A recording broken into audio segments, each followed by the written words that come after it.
안녕하세요. 이번 시간에는 원자량과 분자량의 개념에 대해 알아보도록 하겠습니다. 먼저 원자량은 말 그대로 원자의 질량을 의미하는데 원자는 물질을 구성하는 가장 작은 입자이기 때문에 질량 역시 너무 작아서 실제적인 질량을 사용하는 데는 불편함이 있었습니다. 따라서 실제 원자의 질량을 사용하는 것이 아니라 특정 원소에 대한 상대적인 질량을 원자량으로 사용하기로 했습니다. 그 특정 원소는 질량수가 12인 탄소였으며 이 탄소 원자가 1몰, 즉 6.02 곱하기 10의 23승계만큼 있을 때의 질량을 10이라고 정함으로 원자량의 기준이 되었고 이에 대한 상대적인 질량을 원자량으로 사용하게 되었습니다. 예를 들어 수소 원자 1몰의 질량은 탄소 1몰의 12분의 1이기 때문에 수소의 원자량은 1이 되었고 산소 1몰의 질량은 탄소 1몰의 12분의 16이었으므로 수소의 원자량은 16이 되었습니다. 이 원자량들은 상대적인 질량이므로 그람과 같은 단위를 사용하진 않지만 때로는 Atomic Mass Unit이라는 뜻의 AMU를 뒤에 쓰기도 합니다. 자연계에는 질량이 하나인 원소만 존재하는 것이 아니라 같은 원소에 대해 다양한 질량을 가진 원소들이 존재하는데 이를 바로 동위원소라고 합니다. 예를 들어 산소 원자에 대해 질량이 16, 17 혹은 18일 수도 있으며 같은 탄소 원자라도 질량이 12 혹은 13일 수 있습니다. 이러한 동위원소들은 자연계에서 일정한 비율로 혼합되어 있는데 이러한 존재비를 고려하여 구하는 원자량을 바로 평균 원자량이라고 합니다.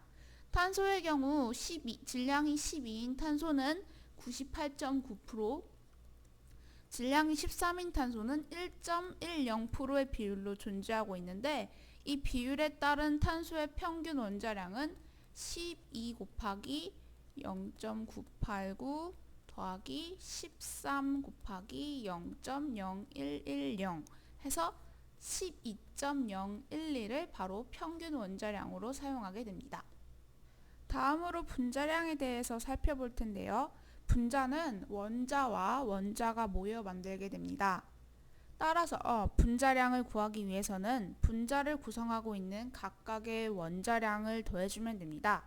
예를 들어 물의 경우에는 보이는 것처럼 수소 원자가 2개, 산소 원자가 하나로 이루어져 있습니다. 앞서 살펴봤듯이 수소 원자 하나의 원자량은 1, 산소 원자의 원자량은 16이었으므로 물 분자의 분자량은 1 곱하기 2, 1 곱하기 16 따라서 18이 되게 됩니다. 마찬가지로 이산화탄소의 분자량도 구할 수 있는데 분자식을 통해 이산화탄소가 탄소 원자 하나, 산소 원자 2개로 만들어졌다는 것을 알 수 있습니다. 탄소의 원자량은 12였고 산소의 원자량은 16이었기 때문에 이산화탄소의 분자량은 1 곱하기 12 더하기 2 곱하기 16 따라서 44가 되게 됩니다. 마지막으로 분자량과 비슷한 개념의 화학식량에 대해 알아보도록 하겠습니다.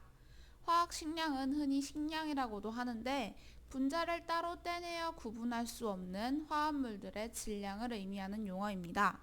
하지만 화학식량을 구하는 방법은 분자량을 구하는 방법과 같습니다. 예를 들어 염화나트륨, 즉 소금의 경우는 나트륨과 염소의 이온 결합으로 이루어진 결정이기 때문에 따로 떼내어 볼 수 있는 분자가 없죠. 그렇기 때문에 NaCl이라는 화합물에 화학식에 존재하는 원자들의 원자량을 합함으로써 화학식량을 구할 수 있습니다. 나트륨의 원자량은 23, 염소의 원자량은 35.5이므로 소금의 화학식량은 23 더하기 35.5, 즉 58.5가 되게 됩니다. 또 다른 예로는 금속이 있는데요. 금속은 구리나 철 같은 금속 원자들의 금속 결합으로 이루어져 있는 물질이기 때문에 역시 분자처럼 따로 한 입자만을 떼어내어 볼 수가 없습니다. 따라서 이때에는 금속 원자들의 원자량을 바로 화학식량으로 사용하게 됩니다.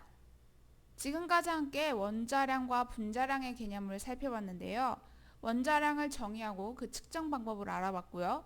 또 분자량과 화학식량을 구하는 방법을 함께 살펴보았습니다. 감사합니다.